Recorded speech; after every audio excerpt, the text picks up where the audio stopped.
The dog didn't bark. He froze over a single floorboard, ears locked, as if something underneath was still alive. Ray's grip tightens on the rusted iron bar as the wood cracks open, a hollow echo rising from beneath the booth. Milo steps back, then forward again, low growl building in his chest. Cold air seeps up through the gap, wrong, out of place.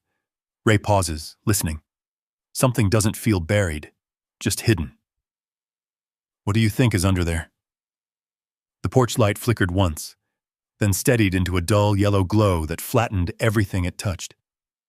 Raymond Collins stood just beyond it, where the shadows were thicker, his boots planted on the warped wooden boards, like he wasn't sure if he was supposed to stay or move. The duffel bag rested at his feet. Old canvas, faded green. The kind issued decades ago, patched twice along one seam, and it leaned slightly to one side like it knew it wasn't going anywhere tonight. Behind him, the door clicked. Not slammed, not angry, just final. Ray didn't turn right away. His eyes stayed on the grain of the porch railing, on the thin crack running along the wood where years of winters had split it open. His breathing came slow, measured, the way it had been trained to be when the air felt wrong. Inside, something shifted. Footsteps, a muffled voice, then the soft slide of curtains being pulled closed. That was when he turned. The glass pane in the front door reflected him faintly, an outline more than a man. Shoulders squared without thinking, chin slightly tucked, a posture that had never quite left him, even after the uniform had. He reached into his jacket pocket and pulled out the key. And it was the same brass key he'd used for over 30 years, the edges worn smooth where his thumb used to rub it without him noticing. He held it for a second, feeling the weight of it, then stepped forward and slid it into the lock. It didn't go in. Ray paused. Tried again. Slower this time. The key stopped halfway, catching against something that wasn't supposed to be there. He pulled it out and looked at it, turning it between his fingers like the answer might be etched somewhere along the metal. Then he leaned closer to the door. Different lock. Clean. New. Bright around the edges where it hadn't been weathered yet. He didn't knock.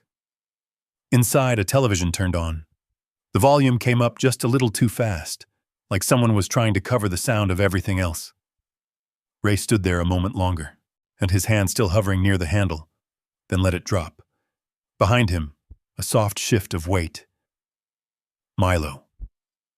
The dog stood just off his right side, close enough that Ray could feel the warmth coming off him even through the cold air. A full-grown German shepherd, broad through the chest, coat dark along the back and lighter around the neck. His ears were forward, eyes fixed on the door. He didn't bark, didn't whine, just watched. Ray glanced down at him.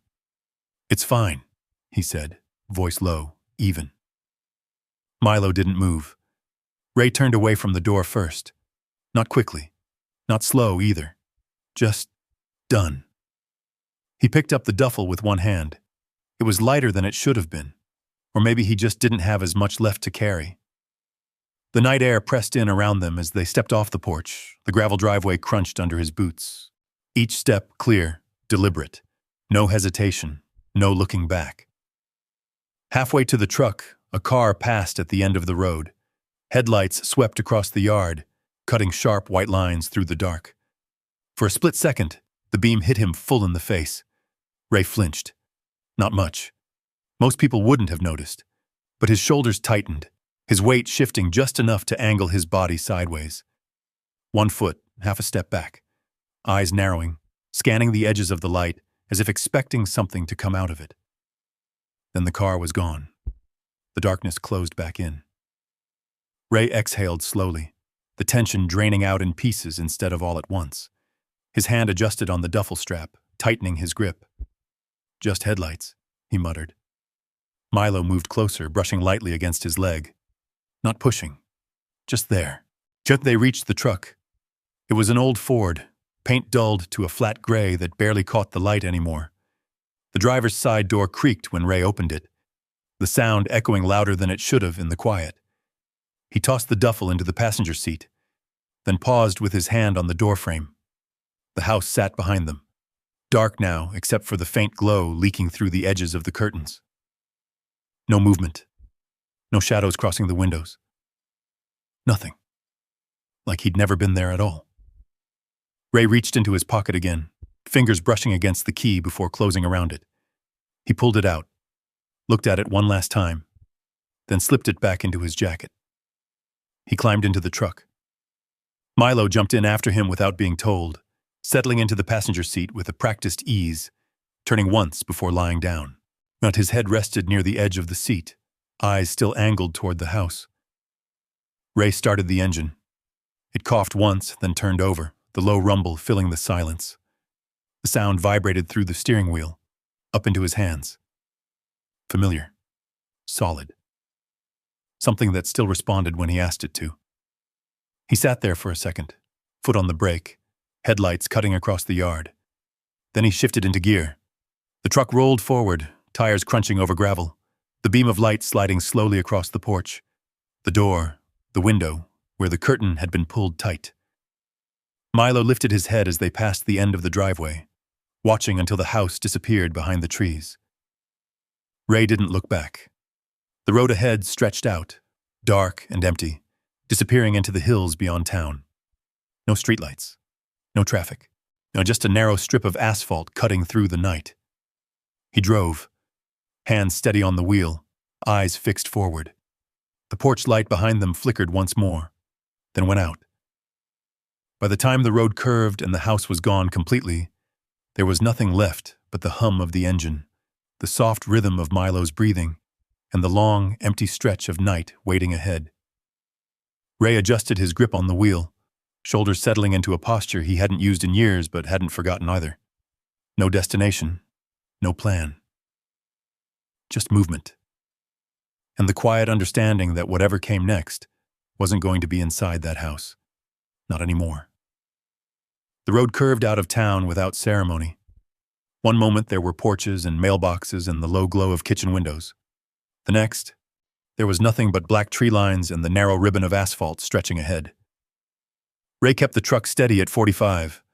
No radio, no conversation. Just the hum of the engine and the soft shift of Milo adjusting on the seat. The dog had turned sideways now, one paw hanging slightly over the edge, head lifted just enough to watch the road ahead through the windshield. Not restless, not anxious, just aware. Ray's eyes flicked once toward him, then back to the road. "You good?" he said quietly. Milo's ears twitched, but he didn't move. The road dipped into a shallow valley, and the temperature dropped with it. The windshield fogged slightly at the edges before the defroster pushed it back. Ray adjusted the dial without looking, fingers finding the knob by memory alone. 10 miles out, he turned off onto a gravel shoulder. No, not planned. Just enough. The truck rolled to a stop beneath a stand of bare trees, branches creaking faintly overhead. He killed the engine, and the sudden silence pressed in hard, like something physical. For a second, he didn't move. Then he reached forward and turned the key back halfway, just enough to bring the dash lights on. A soft green glow filled the cab. His hands stayed on the wheel. Milo shifted, lifting his head fully now, eyes scanning the darkness beyond the glass. Ray followed the same line instinctively. Tree line, ditch. Open field beyond. Nothing moving. Still, his gaze lingered, tracing edges, shadows, places where something could be if it wanted to be. Old habit. Didn't go away just because the war did. He leaned back slowly, the seat creaking under his weight. One hand dropped from the wheel, and resting on his thigh, fingers tapping once against the denim before going still. The truck ticked as it cooled, metal settling, heat fading out of the engine block. Each small sound sharp in the quiet. Ray closed his eyes, not to sleep, just to shut out the distance for a second. A metallic clink somewhere outside snapped them open again. He was upright before he realized he'd moved, hand already reaching across the seat. Not for anything in particular, just reaching. Milo was up too, silent, body angled toward the passenger window, ears forward, eyes locked on the dark. Ray didn't speak. Didn't need to. They both listened. Another sound. Faint. Irregular. Not footsteps.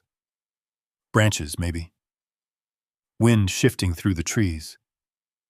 Ray held still for a few seconds longer, breath shallow, controlled. And then slowly, deliberately, he exhaled. Wind, he muttered. Milo didn't relax right away. Neither did Ray. It took a full minute before his shoulders dropped back against the seat again. He rubbed a hand over his face, dragging it down past his mouth like he was wiping something away. Hell of a way to spend the night, he said under his breath. He reached across the seat, pulling the duffel closer, then unzipped it halfway. Inside, everything was packed tight. Clothes rolled neat. A small metal case tucked along one side.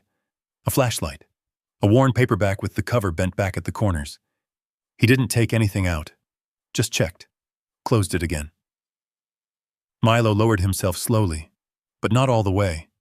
His body stayed tense, ready. Ray shifted, pulling his jacket tighter around his shoulders. The cold was creeping in now, slipping through the seams, settling into the cab. He turned the key again, just enough to bring the heater back to life for a few seconds. The engine coughed, then steadied. Warm air pushed out weakly. He let it run for 30 seconds, then shut it off again. Gas wasn't something he could waste. Silence returned.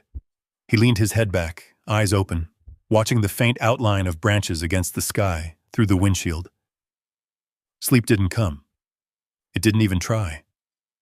Instead, the darkness shifted. The windshield wasn't glass anymore. It was dust.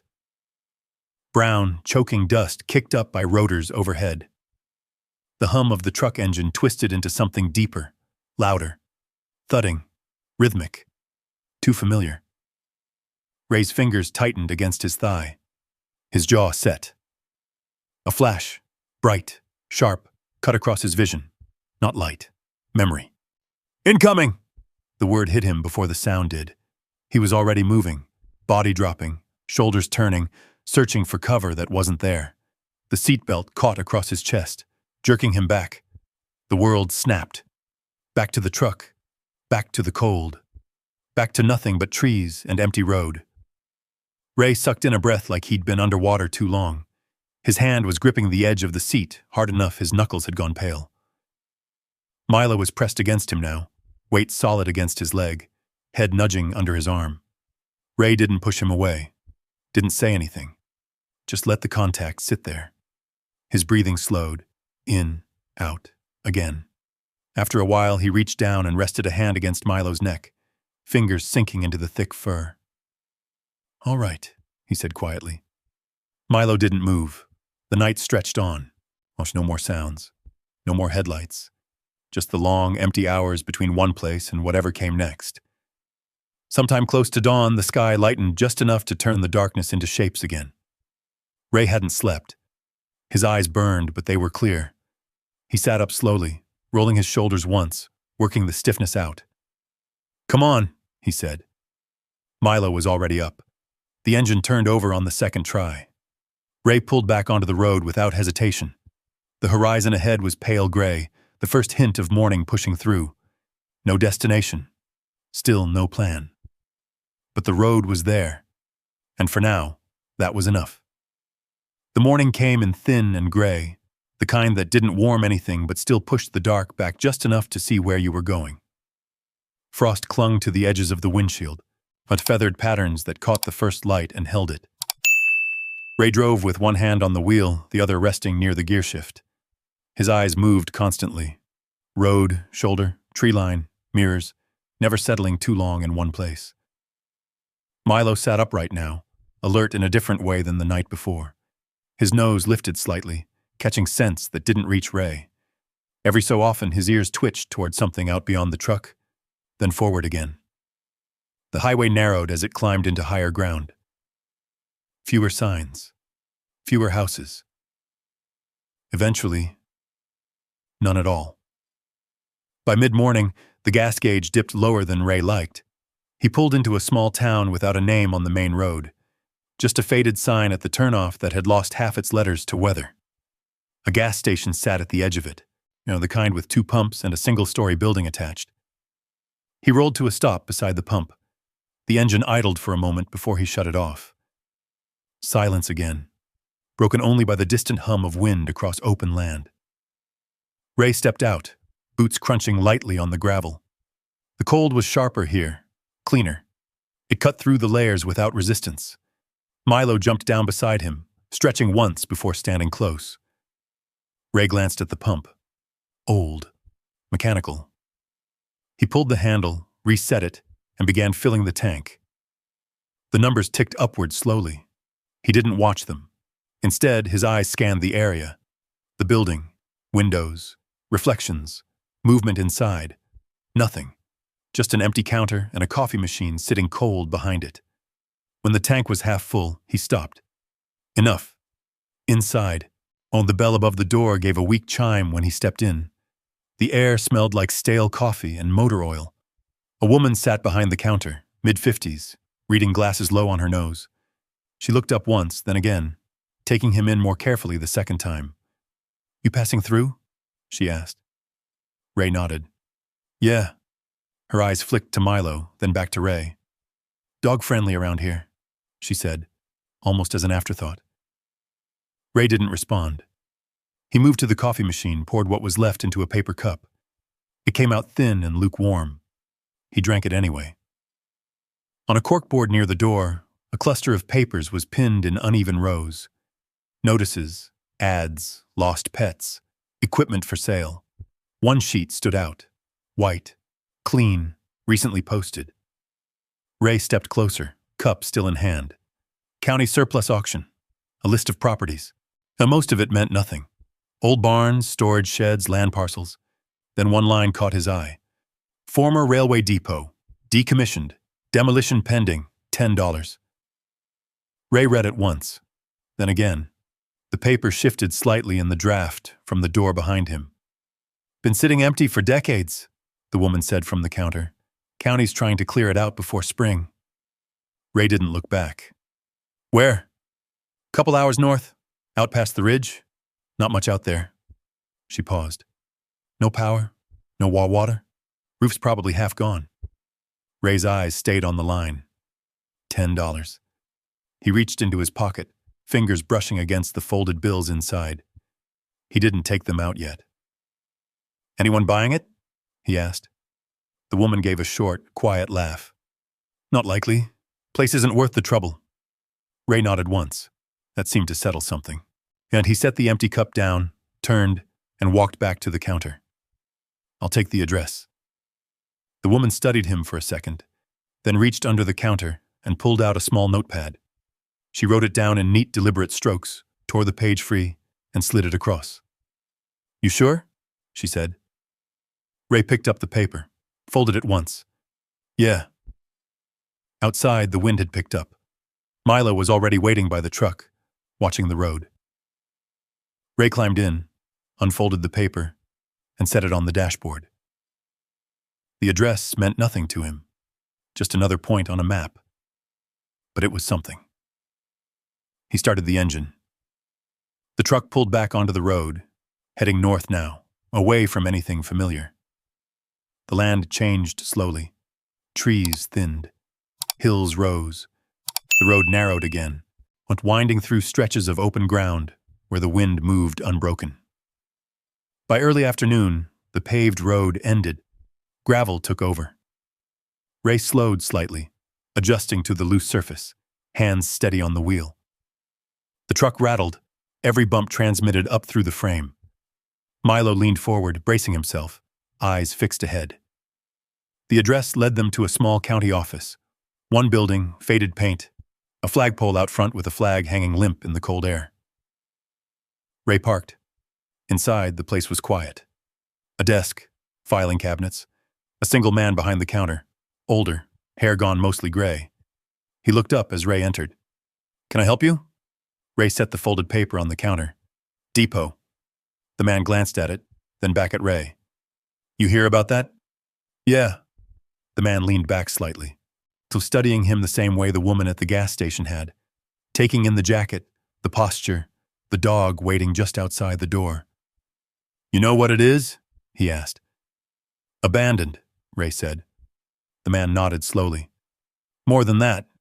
Forgotten. Roof's gone over part of it. Floor might not hold in places." He tapped the paper. "No utilities, no services, no reason to be there." Ray didn't respond.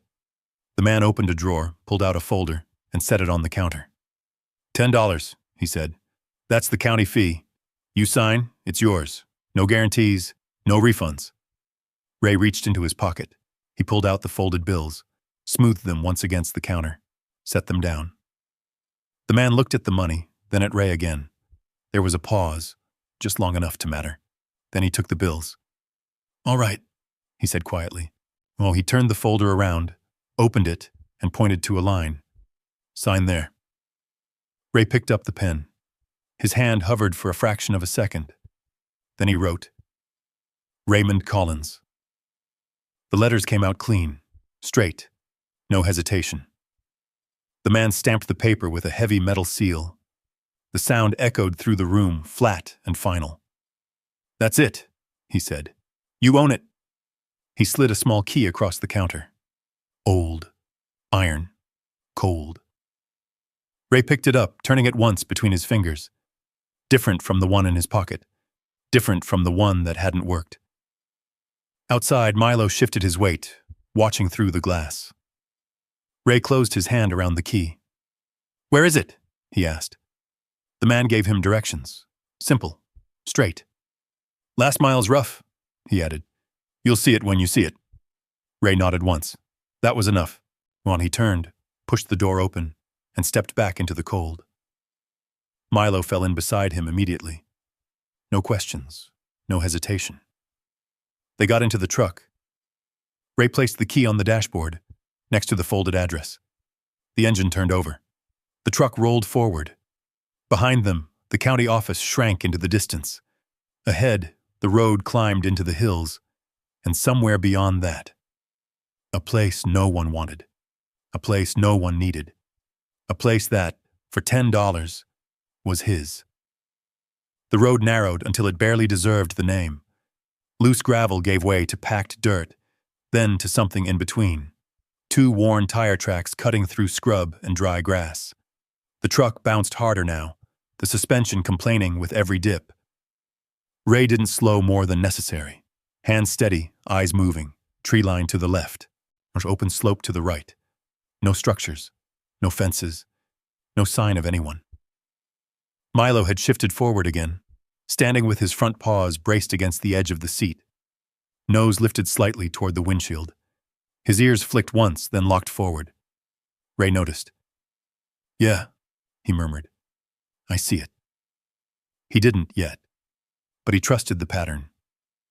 The road bent around a rise, then dipped sharply into a shallow basin. And there it was.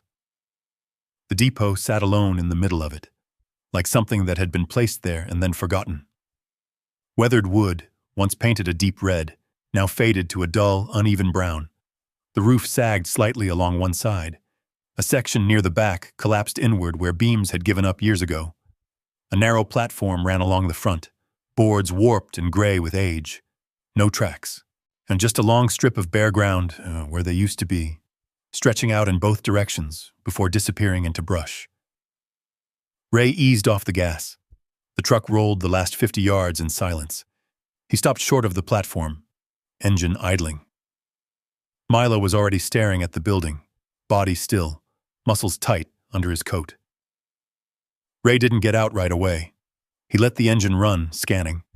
Windows, most of them boarded, one broken jagged edges catching the light. Door, front entrance, slightly off-center. No visible damage. Surroundings, open ground for 20 yards, then trees. No movement. No sound, except the wind moving through the basin, low and constant. Ray shut the engine off. Silence settled in. He opened the door slowly, stepping out without slamming it. Boots hit the dirt with a soft thud. Milo jumped down beside him, landing light despite his size. Ray didn't head straight for the building. He circled first. Wide arc, 30 feet out. Eyes tracking the perimeter. Ground disturbances. Footprints. Drag marks. Nothing fresh. The dirt was hard, undisturbed except for wind patterns and old impressions that had long since lost their shape. He moved closer. 10 feet now. Closer still. Milo stayed slightly ahead, pausing every few steps, glancing back once as if checking for permission. Ray gave a small nod. The dog moved on. They reached the platform. Ray tested the first step with his weight before committing. The wood creaked, but held. He shifted fully onto it, each step measured, listening to the response under his boots. No sudden give, no hollow echo. Milo followed, lighter, quieter. As the front door stood closed, a rusted padlock hanging from a loop near the handle. Ray reached into his pocket, pulled out the iron key. He turned it once between his fingers, then stepped closer. The lock resisted at first, metal grinding against metal. He adjusted his grip, applied steady pressure. It gave with a sharp click. The sound echoed louder than it should have. Ray paused, listened. Nothing answered. He pulled the lock free, set it aside on the platform, and pushed the door open. The hinges groaned. Inside, the air was colder. Still. Dust hung in the light that slipped through cracks and broken boards, drifting slowly like it had nowhere else to go. Ray didn't step in immediately. He stood in the doorway, letting his eyes adjust, scanning the interior the same way he'd scanned the outside. One room. Long. A bench along one wall. Counter at the far end. Ticket booth. A potbelly stove sat near the corner, pipe running up through the ceiling, blackened with age. No movement. No sound. He stepped inside. The floor held. Each footfall produced a dull, muted creak, but nothing shifted under his weight. Milo entered behind him, moving slower now, nose low to the ground. He traced a line along the edge of the room, pausing at corners, sniffing at gaps where the wall met the floor. Ray moved in the opposite direction. Cross-check. He reached the far wall, turned, and took in the full length of the room again. No hidden doors, no immediate threats, just emptiness. He set his hand briefly on the back of the bench. Cold wood. Solid. Clear, he said under his breath. The word slipped out before he could stop it. Milo's ears twitched at the sound, but he didn't react otherwise. Ray moved toward the ticket booth. The small door was ajar, hanging slightly off-center. He pushed it open with 2 fingers, careful not to disturb more than necessary. Inside, the space was tight. A narrow desk beneath a bay window that looked out toward where the tracks used to be. Shelves lined the back wall, most of them empty. A stool sat tucked under the desk. Ray stepped in halfway, leaning slightly to check angles he couldn't see from the doorway. Nothing. He stepped back out. Milo had stopped near the center of the room, standing still, head tilted slightly. Ray watched him. The dog wasn't looking at the door or the windows. He was staring at the floor. Same spot. Unmoving. Ray's eyes followed the line. Wood planks. On a section near the base of the booth. Nothing obvious. He walked over. Boots slow. Measured. Milo didn't move as he approached. Just shifted his weight slightly, stepping aside enough to give Ray space without breaking his focus. Ray crouched, ran his hand along the boards. Cold. Dry. Uneven in places from age. But one section. Different. Subtle. Color slightly off. Grain running at a slightly different angle. Ray pressed down. Solid. He tapped it lightly with his knuckles. Dull sound. Same as the others. He sat back on his heels, looked at Milo. The dog held his gaze for a second, then looked back at the floor. Persistent. Focused. Ray exhaled slowly. Later, he said. Milo didn't argue, but he didn't look away either. Ray stood, moving back toward the center of the room. The light had shifted slightly, stretching longer shadows across the floor. The wind outside picked up, rattling something loose along the back of the building. Ray turned his head instinctively, tracking the sound.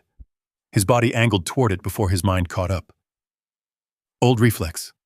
Still there. He walked to the rear door, checked it, locked from the inside. Good. He moved back to the front, stepped out onto the platform again.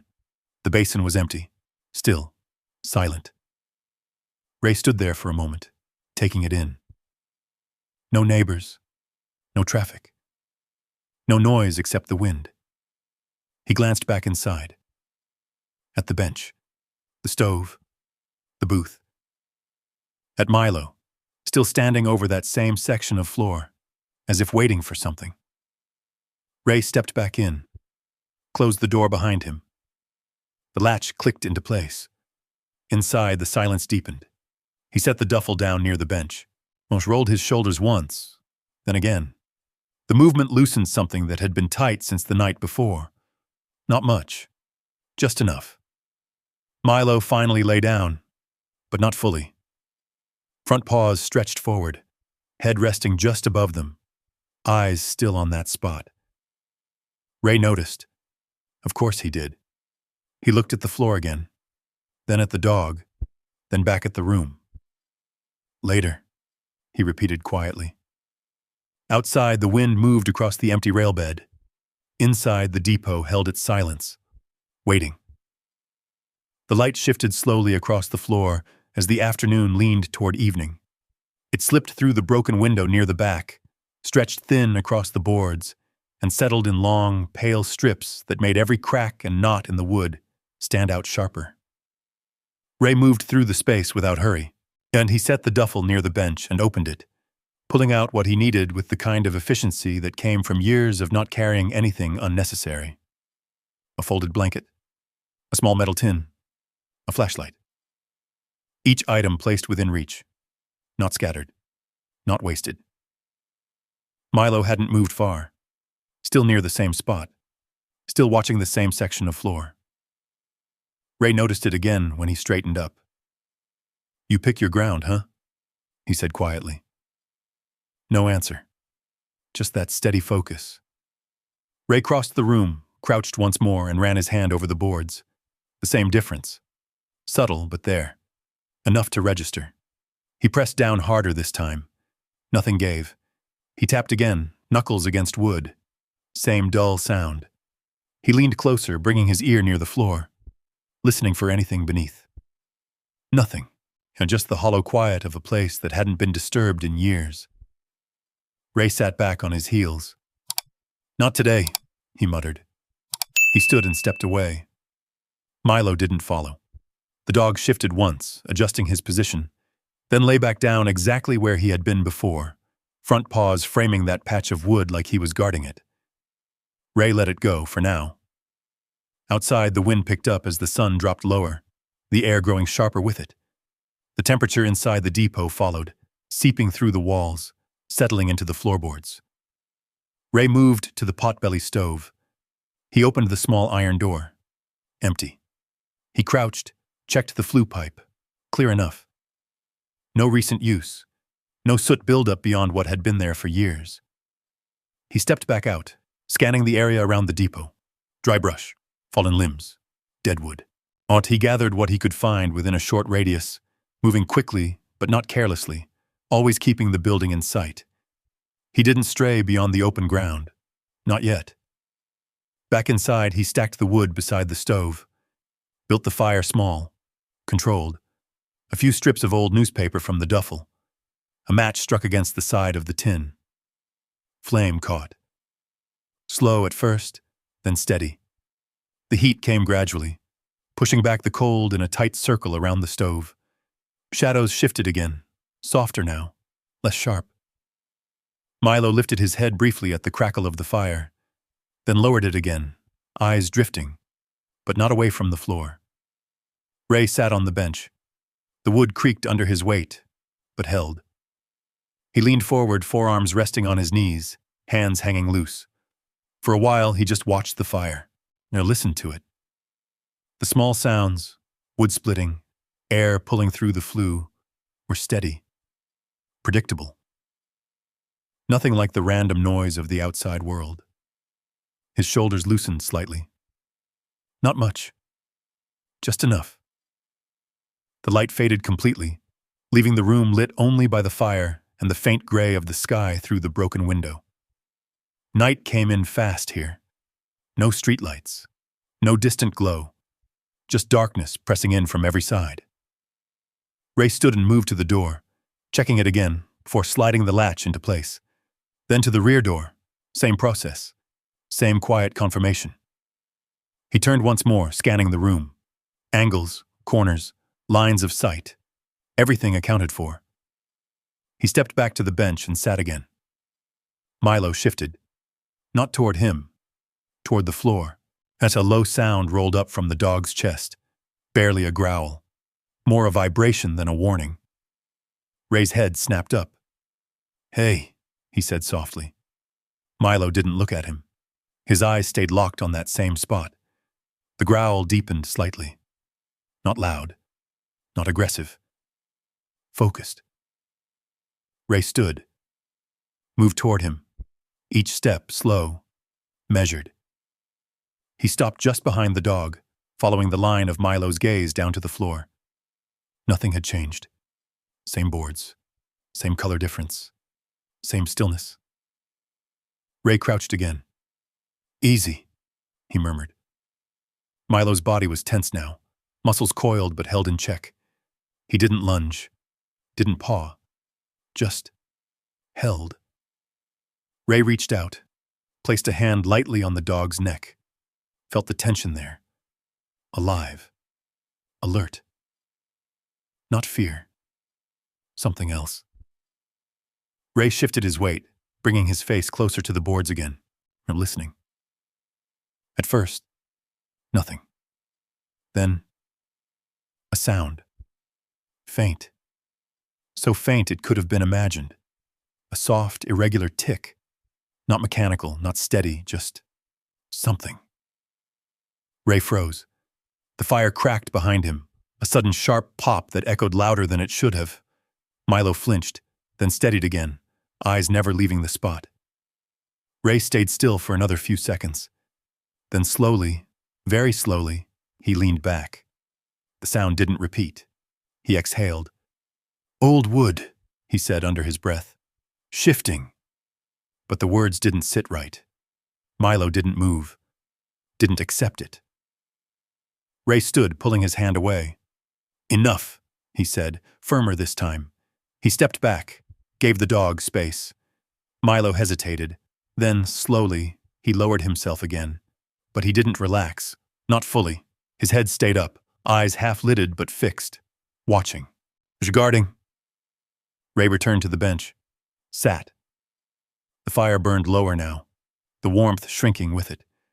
Outside, the wind moved across the empty basin, carrying with it a sound that almost resembled distant voices, but never quite formed into anything real. Ray leaned back against the wall, closed his eyes.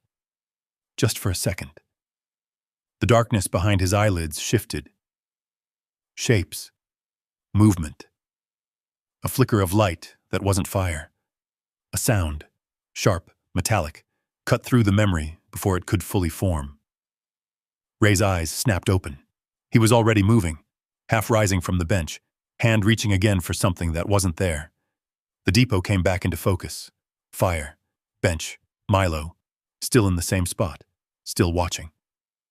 Ray held himself there for a moment, then slowly sat back down. His breathing evened out again, and one controlled inhale at a time. "Yeah," he muttered. "I heard it too." Milo's ear flicked. The night stretched on. No more sounds. No more movement. Just the quiet. And that one spot on the floor. That refused to be forgotten. The fire burned down to a low bed of coals, the glow soft and steady, barely holding the cold back from the edges of the room. Shadows thickened in the corners, stretching longer, deeper, until the walls seemed farther away than they were. Ray didn't sleep. He shifted once on the bench, adjusting his back against the wall, but his eyes stayed open. Every few minutes they moved. Door, window, stove, Milo, the floor. Always the floor. Milo hadn't changed position. Front paws forward, head raised, eyes fixed, waiting. The wind outside dropped for a moment, and with it, the noise. But the silence that followed was different. Thinner, like something had stepped into it. Ray felt it before he heard anything. A tightening in his chest, a shift in the air.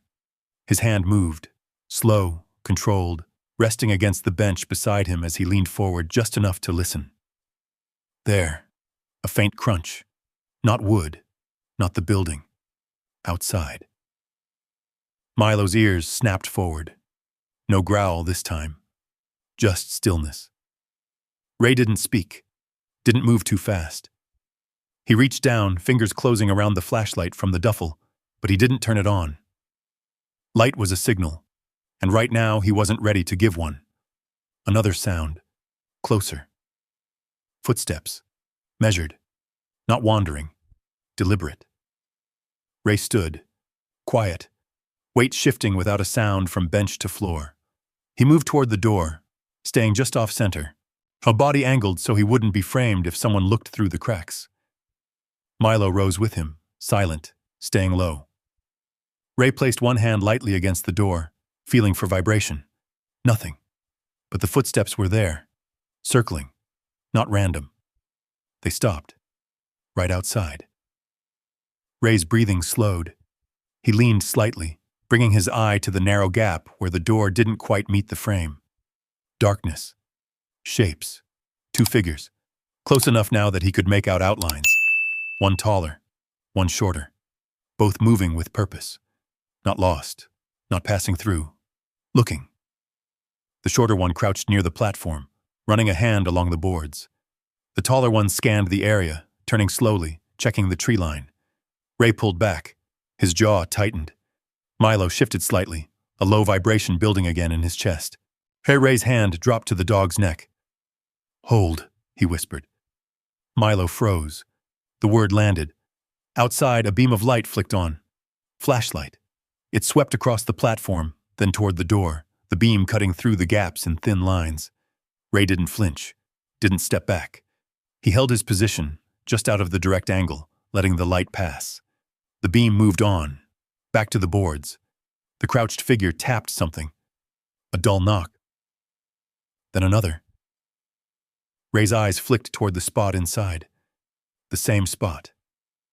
The floor. Milo's muscles tensed under his hand. Ray felt it. Understood it. Someone else knew. The taller figure spoke, voice low, too muffled to make out the words. But the tone carried enough. Focused. Impatient. The crouched one stood. The light beam shifted again, sweeping wider now brushing across the windows, the walls, the roofline. Ray stayed still, counted. 1, 2, 3. The footsteps moved again, this time away from the door, circling the building. Ray waited, listened. The sound moved along the side wall, toward the back. He stepped away from the door, moving quickly, but controlled toward the rear of the depot. Milo followed without command. They reached the back wall just as the footsteps stopped again. Closer now, on the other side. Ray positioned himself beside the rear door, body angled, hand hovering near the latch. If it opened... He didn't finish the thought. He didn't need to. The handle shifted. Just slightly. Tested. Ray's hand tightened. The latch held. The handle moved again, harder, then stopped. Silence. A long pause. Ray held his breath without realizing it. Then, the footsteps retreated. Slow at first, then faster, moving away from the building, back toward the front. Ray stayed in place, counting again. 1, 2, 3, 5, 10. The wind returned, carrying the sound away until there was nothing left but the empty noise of the basin. Ray didn't move right away. He waited. Long enough for the silence to settle back into its old shape. Then he stepped away from the door. Milo stayed close. They moved back toward the center of the room. The fire was almost out now. Just a faint glow. Ray crouched near it, adding a small piece of wood, enough to bring the flame back without lighting the room too bright. The light flickered, soft, controlled. He sat back on his heels, looked at the floor, then at Milo, then back again. "They knew," he said quietly. But Milo didn't respond, but he didn't look away either. Ray stood, walked to the front door, opened it just enough to step out onto the platform. The night air hit cold and sharp. He scanned the ground. Footprints, fresh. 2 sets. Boots, not local wear. Too clean, too straight. He followed them with his eyes as far as he could before they disappeared into the darker ground beyond. No vehicle, no engine sound. They'd come in quiet. Left the same way. Ray stepped back inside and closed the door. The latch clicked into place. This time, the sound felt different.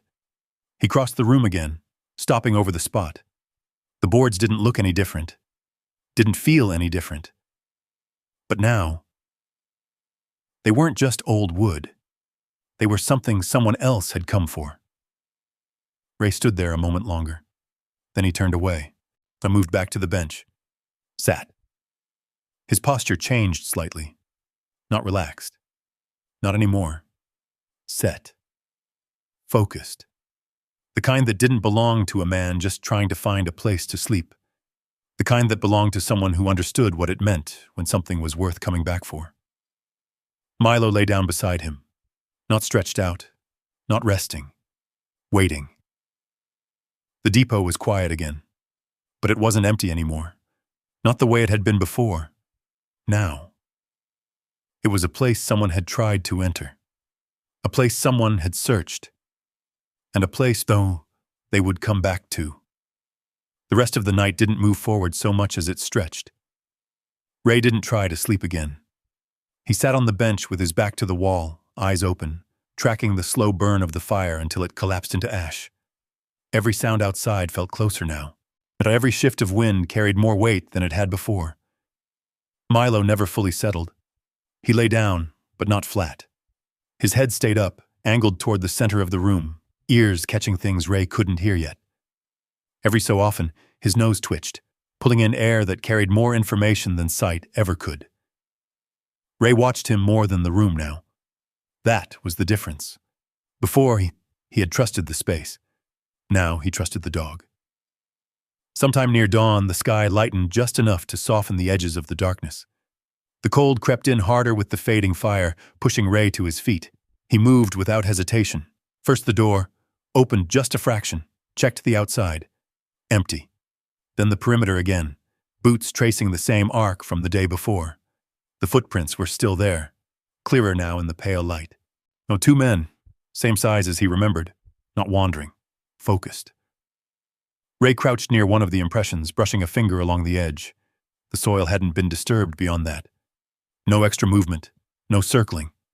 They had come for one thing, and left when they didn't get it. He stood, turned back toward the depot. Milo was already at the doorway, waiting. Ray stepped inside and closed the door behind him. The light from outside filled the room now, revealing everything in sharper detail. The cracks in the boards, the worn edges of the bench, the dust that hadn't moved in years, except for the marks where they had stepped the night before. Ray walked straight to the center of the room, to that spot. Milo was already there, standing over it, not growling, not tense, just certain. Ray didn't speak this time, but he crouched immediately, both hands running over the boards with more intent. He pressed harder, checked the seams, followed the grain line where the color shifted. It wasn't random. It was deliberate. The boards weren't just aged differently. They had been replaced. Clean cuts along the edges, slightly tighter fit than the surrounding planks. Ray leaned closer, running his fingertip along the seam. There. A gap. Small, precise. Not from wear, from design. He sat back slowly, eyes narrowing. Milo shifted, stepping back just enough to give him space, but his focus never broke. Ray stood, turned, walked to the corner where he had stacked the wood the day before.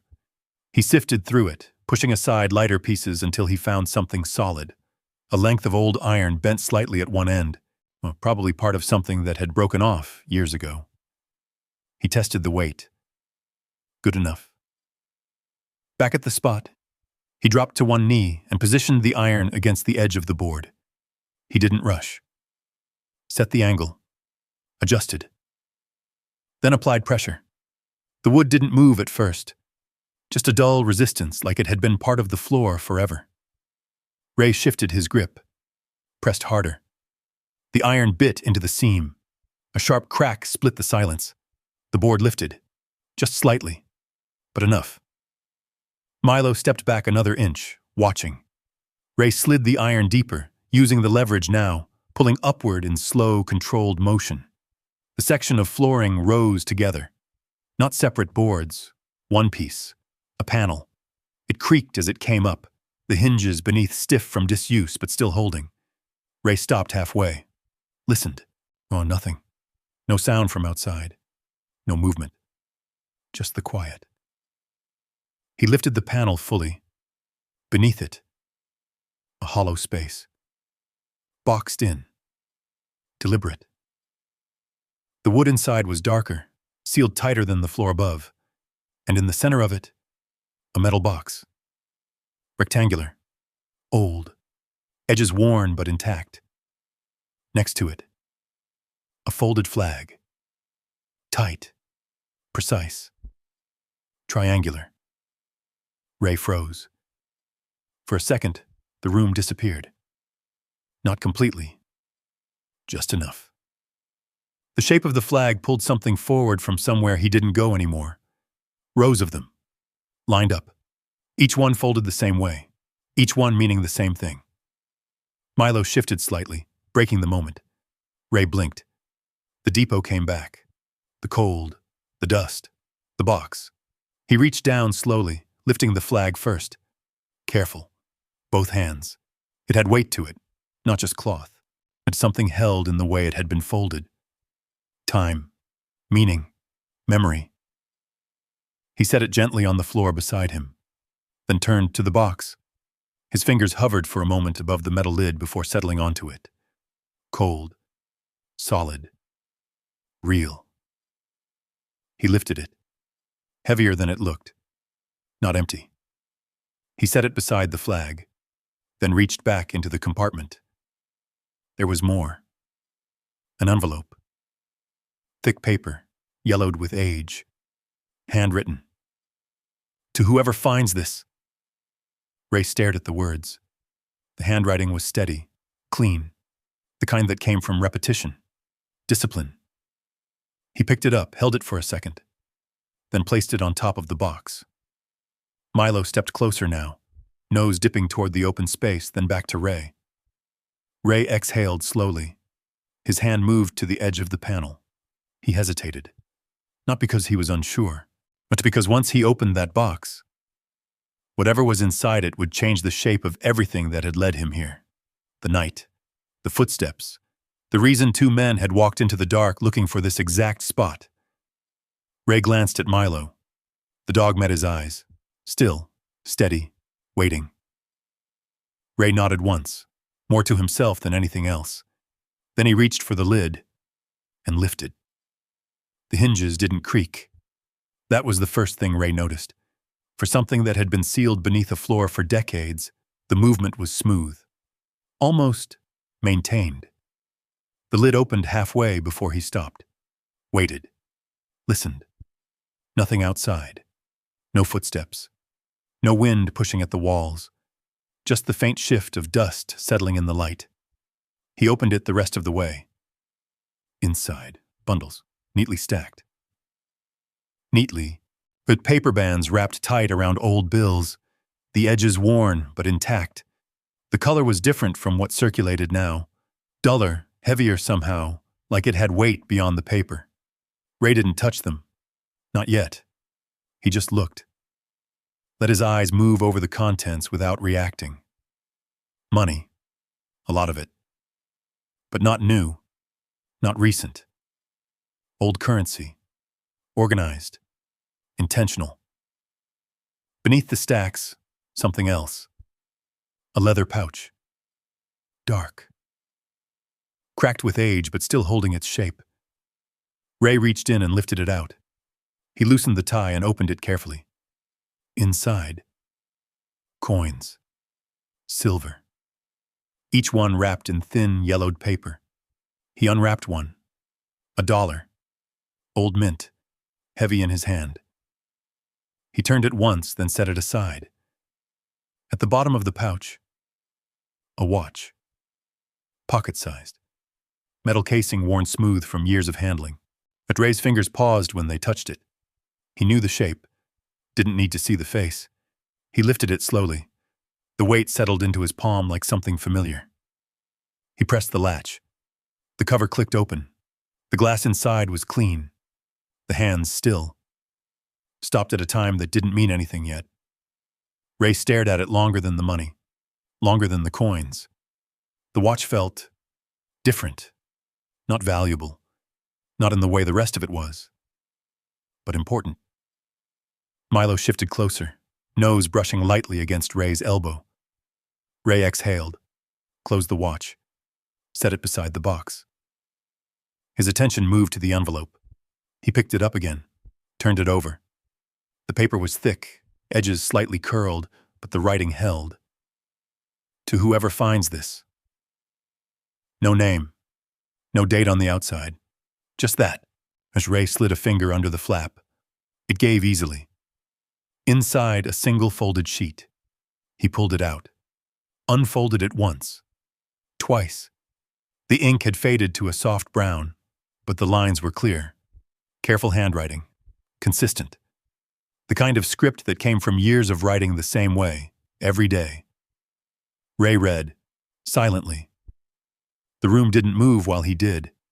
Even the dust seemed to hold still. Milo lay down beside him, head resting on his paws now, but his eyes stayed on Ray's face, tracking every shift.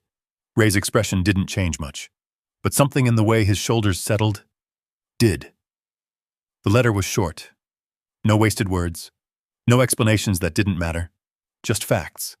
And something beneath them. A man named Thomas Hale, stationed there after the war. Not by assignment, by choice. Oh, the depot had been empty even then. He had stayed anyway, watched the rails that no longer carried anything, listened to the silence, saved what he could. Didn't trust banks. Didn't trust people. Not after what he'd seen. Ray's eyes moved slower over the next lines. I don't know who you are, but if you're reading this, you found the only place I ever felt like the noise stopped.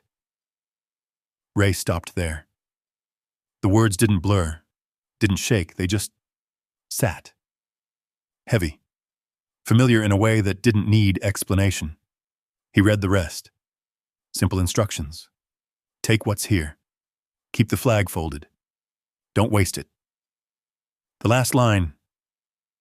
If you understand why this place matters, then it was meant to be you. Ray lowered the paper. He didn't speak. Didn't move right away. The fire behind him had burned down to embers again, the light soft and uneven, casting shadows that shifted across the walls. Milo lifted his head slightly, watching him. Ray looked at the flag, still folded, still exact.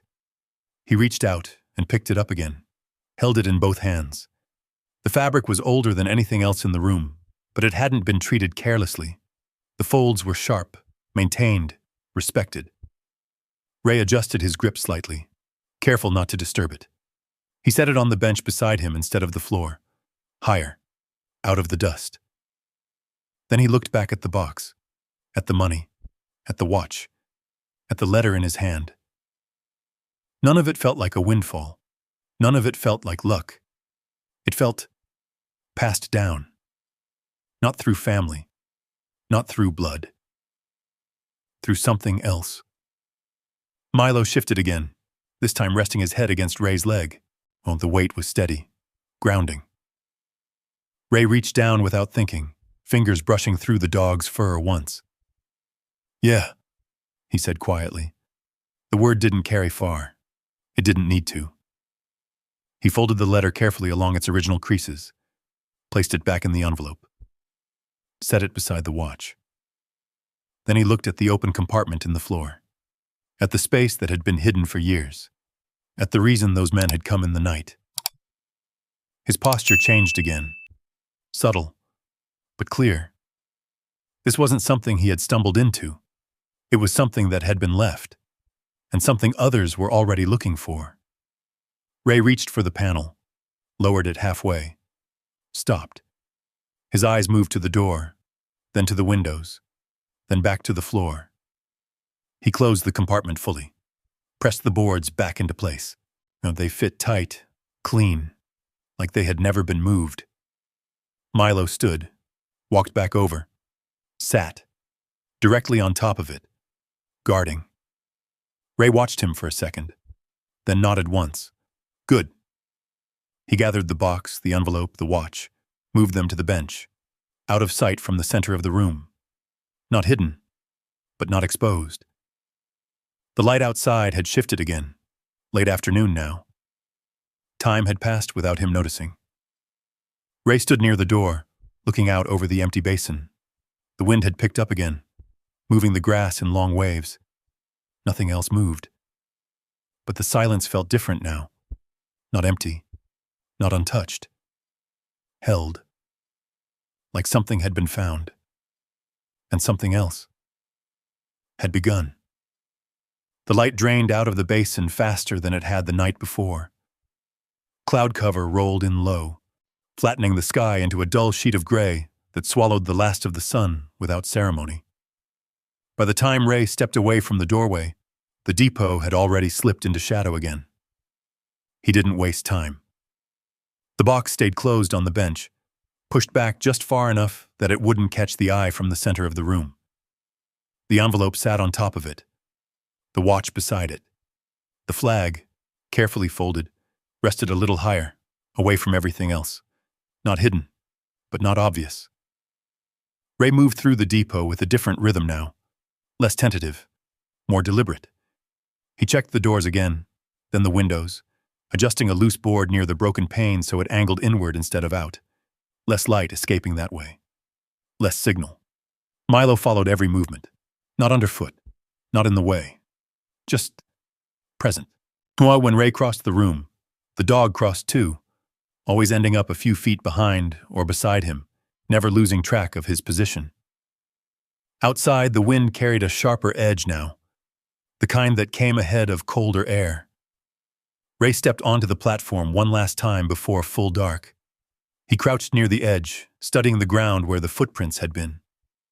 Still there, but less defined now. Wind had started to soften the edges, time working against whoever had come before. Ray straightened slowly, eyes lifted. Tree line, open ground. No movement. But the feeling from earlier, it hadn't left. He stepped back inside and closed the door. The latch clicked. Final. Milo settled near the center again. Not on the spot this time. Near it. Close enough. Watching.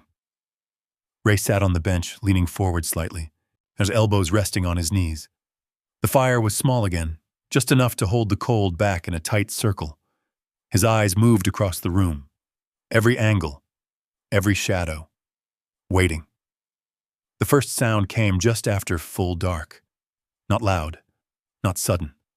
A faint crunch, farther out this time. Ray didn't move, didn't even turn his head. He let the sound come to him. Listened. Another step, then another. Closer. Milo's head lifted, ears forward, body still. Ray reached down slowly, fingers brushing the dog's neck. Hold, he whispered. Milo froze. The footsteps didn't circle this time. They came straight in, direct, confident. Ray stood, moved off the bench without a sound, positioned himself just to the side of the door again, out of the line of sight from the cracks. The beam of a flashlight cut across the platform, sharper this time, more controlled. It paused on the door, then shifted lower, toward the boards, the exact spot from earlier.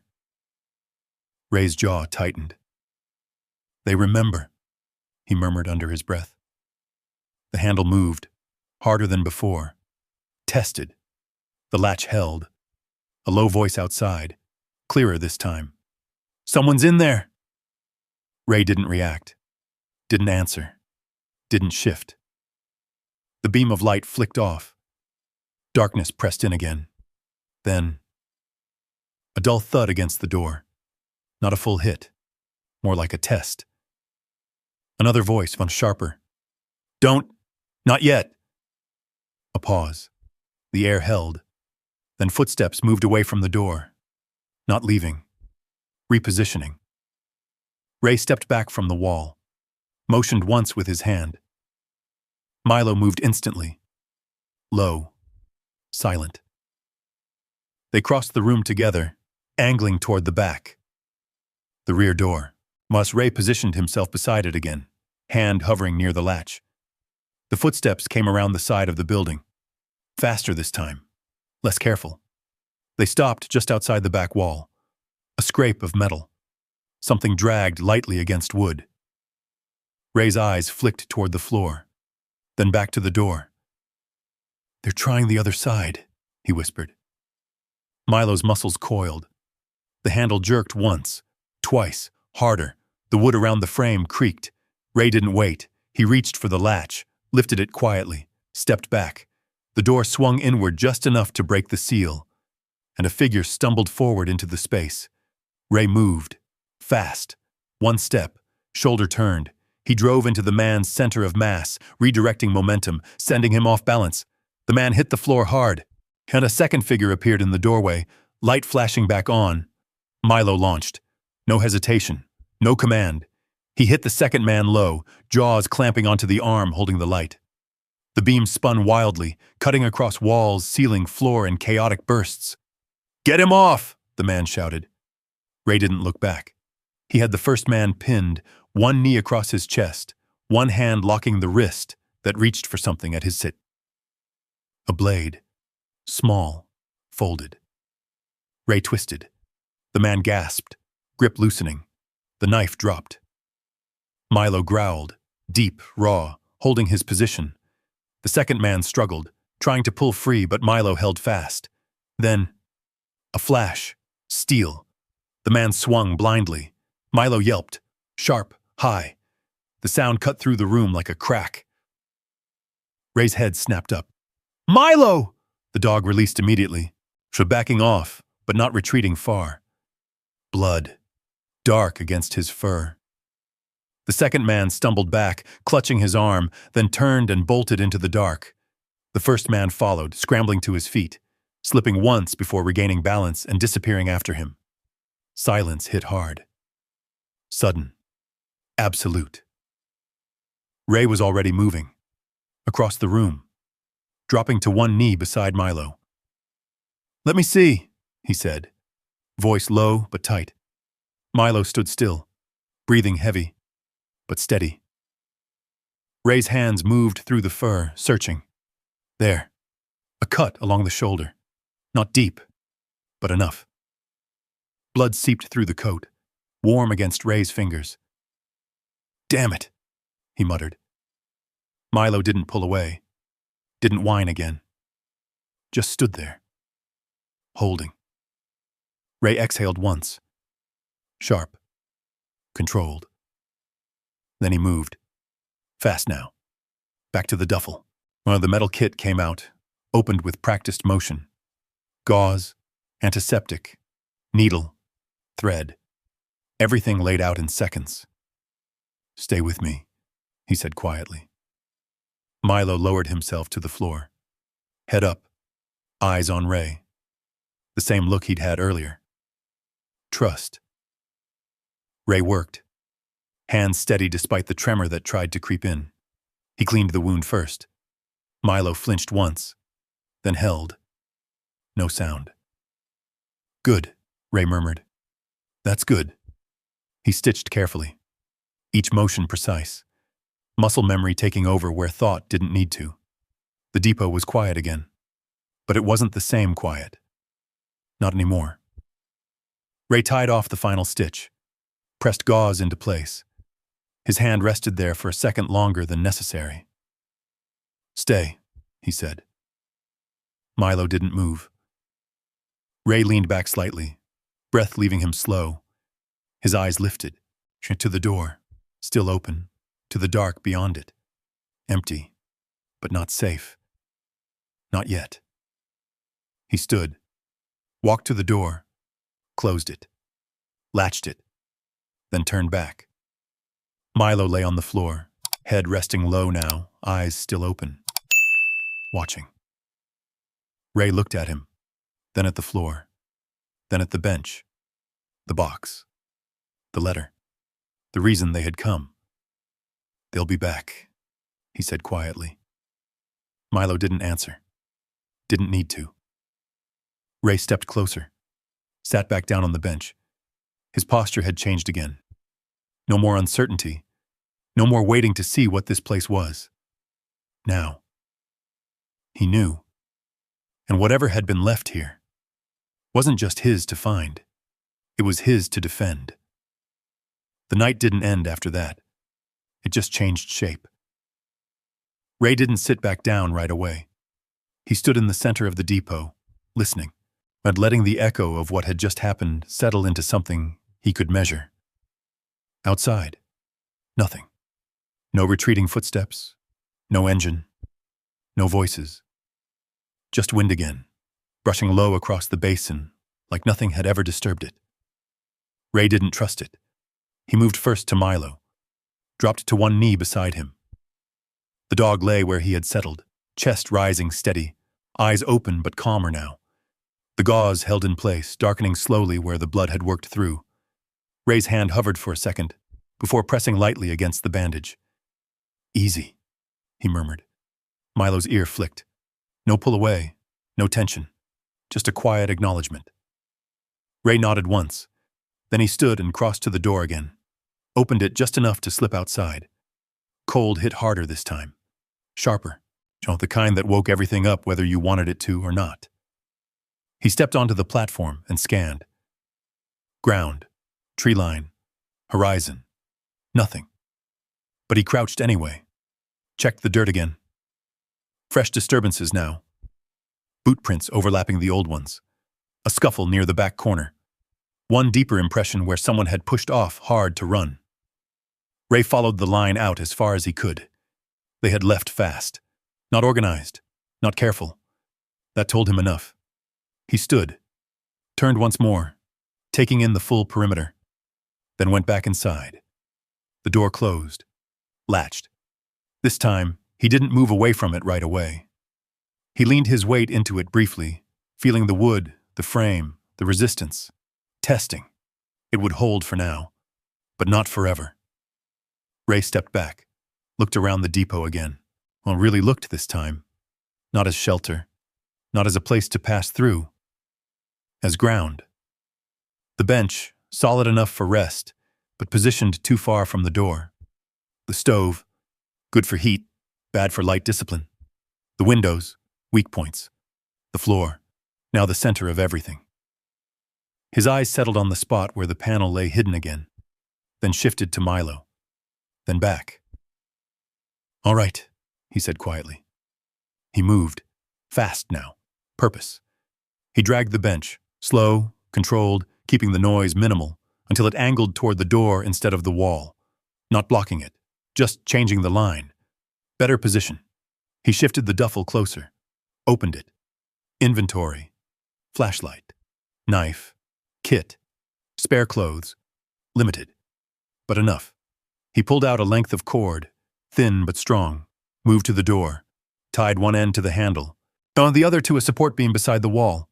Not tight enough to stop it from opening, but enough to give resistance. Warning. Time. He stepped back, checked the angle. Good. Then to the windows. He adjusted the loose boards again, this time securing one with a wedge of broken wood so it wouldn't shift easily. Not perfect, but better. Milo watched him through all of it. Head lifted, eyes tracking. Ray moved back to him, crouched again. The dog shifted slightly, pushing himself up just enough to sit. "Stay down," Ray said, softer now. Milo hesitated, then lowered again. Ray's hand rested briefly on his shoulder, just above the bandage. "Did good," he said. No praise in the tone, just fact. Milo's tail moved once against the floor. Ray stood, crossed back to the bench. The box was still there. The envelope, the watch, the flag. He looked at them differently now, not as something found, as something that needed to be moved, protected, hidden better. He picked up the box, weighed it again, then looked at the floor. No. Too obvious now. They knew the spot. He scanned the room again. Angles, possibilities. Then his eyes landed on the stove.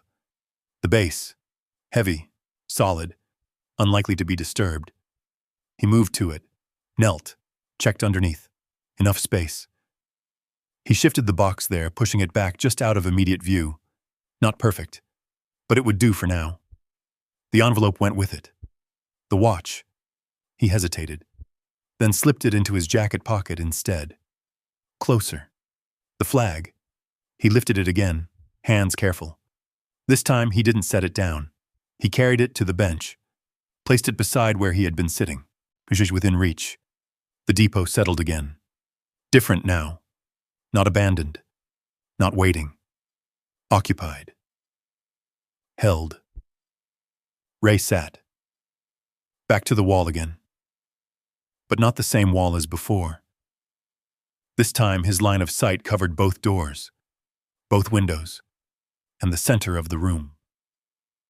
Milo shifted slightly, repositioning so he faced the opposite angle. Not trained, not commanded. Just aligned. Ray noticed. Of course he did. A faint exhale left him. Not quite a sigh. Close. The hours moved slowly after that. No more footsteps. No more attempts. Just the long stretch of night that followed something violent and waited to see if it would return.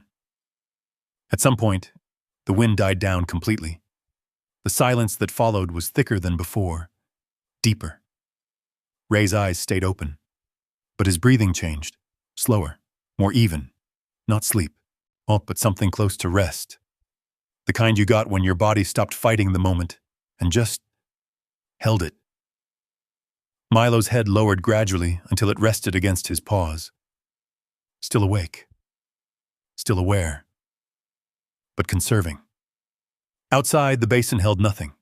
Inside, the depot held two things: a man who had nowhere else to go, and something that had already proven it was worth coming back for.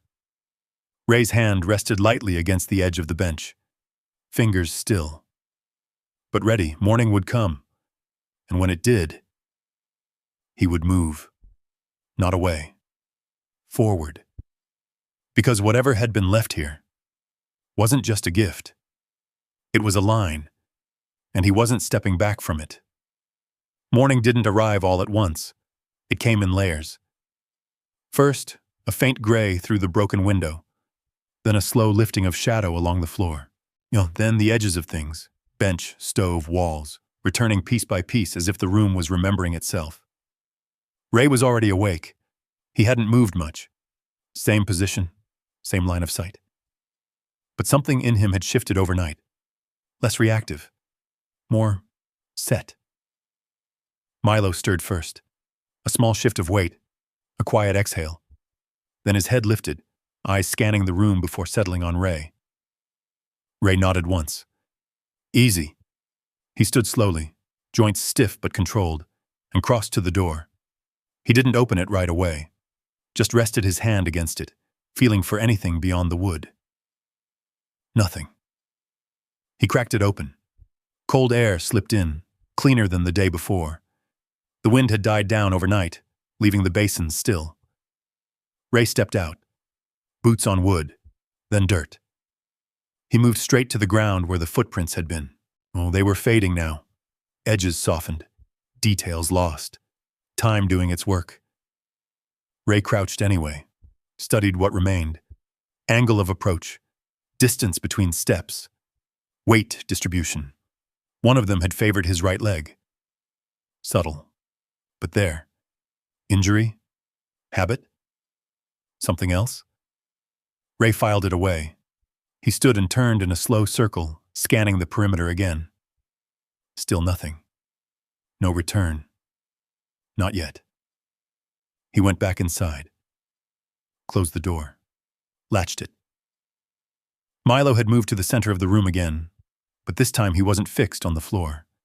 He was watching Ray. Waiting. Ray crossed to the stove, knelt, reached underneath, pulled the box back out, set it on the bench. The envelope followed. The weight of it all felt different now, not just because of what it was, because of what it meant. Ray opened the box again. Same contents, same order. Nothing disturbed. He picked up one bundle of bills, turned it over in his hand. The paper was older than anything still in circulation. Edges worn, but preserved.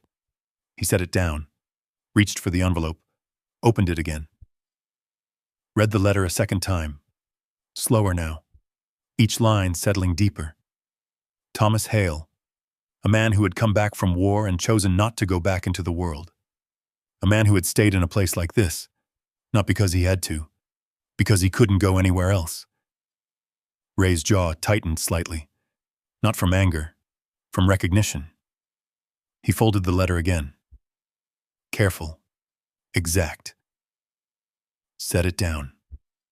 Then he reached into the box again. Beneath the money, there was something he hadn't paid enough attention to the first time. Paper, not folded like the letter. Stacked. Thin. He lifted them out. Documents, certificates, old, official. His eyes moved across the first one. Numbers, dates, names. He didn't rush, didn't assume. He read. Once, then again. The numbers didn't change, didn't shrink, didn't make more sense the second time. They just were. Ray sat back slightly. His hands rested on his thighs. Still. The kind of stillness that comes when something lands too big to react to right away. Milo shifted closer, rested his head against Ray's leg again. Ray didn't move, didn't speak. The room held quiet around them. The fire hadn't been lit yet. The cold sat heavy in the air. But Ray didn't seem to notice. His eyes moved back to the papers, to the figures, to the names tied to them. Assets, accounts, long untouched, long waiting. He exhaled slowly, not disbelief, not excitement, just processing.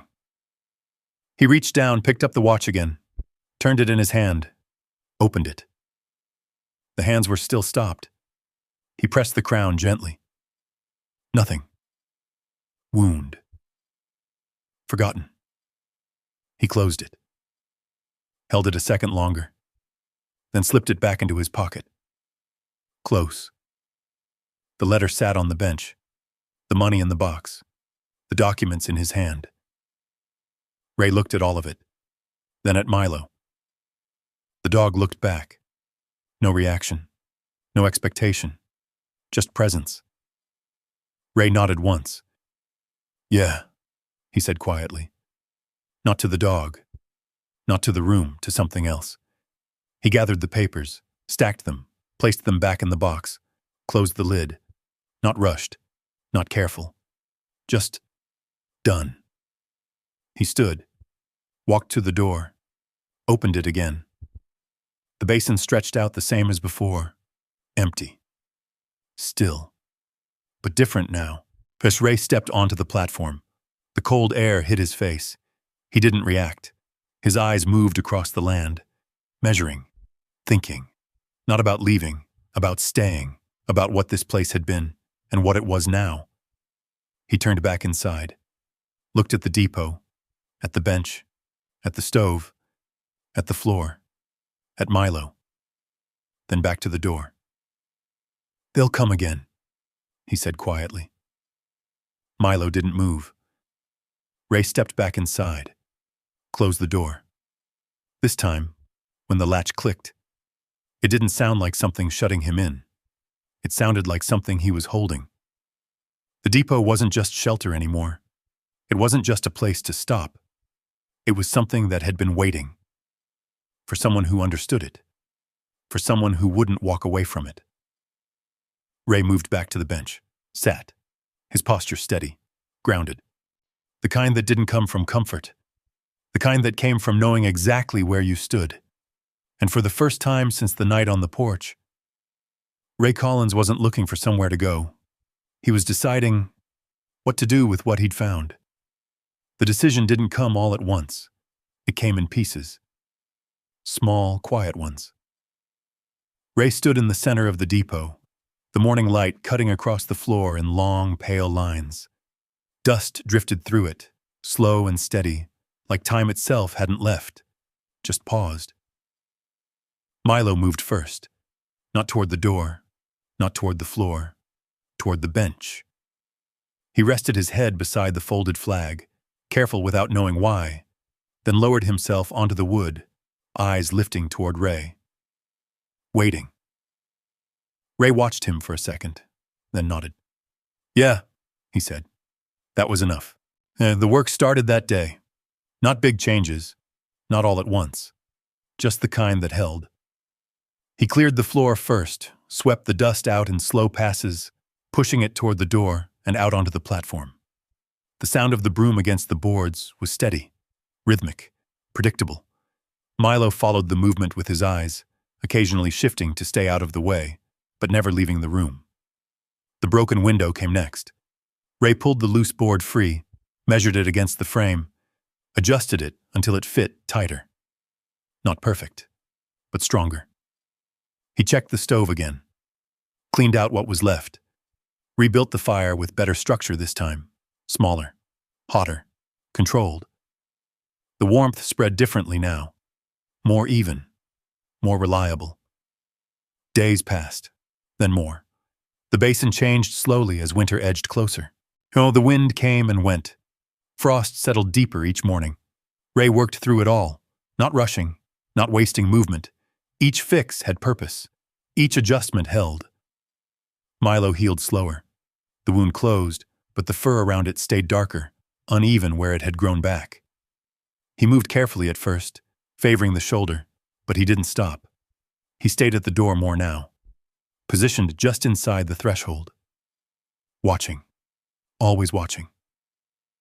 Ray noticed. Of course he did. He didn't say anything. Didn't need to. The line had been drawn already. The nights stayed quiet after that. No return. No footsteps in the dark. But Ray didn't let the silence fool him.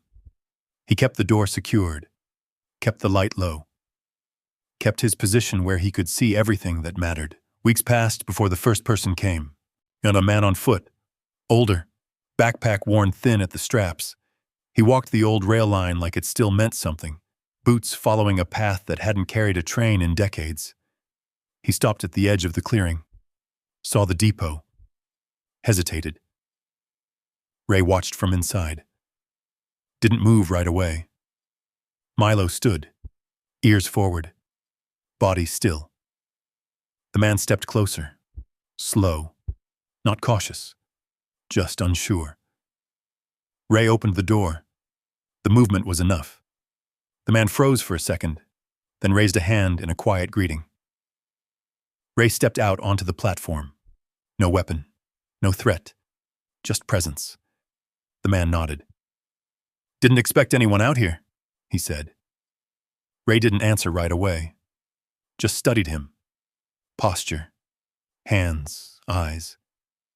No danger, just worn. "Coffee's hot," Ray said finally. The man blinked once, then nodded. He stepped inside, sat on the bench. Milo watched him the whole time, unmoving. Ray poured coffee from a dented metal pot into a mismatched cup and set it in front of him. The man wrapped his hands around it like it mattered more than the drink itself.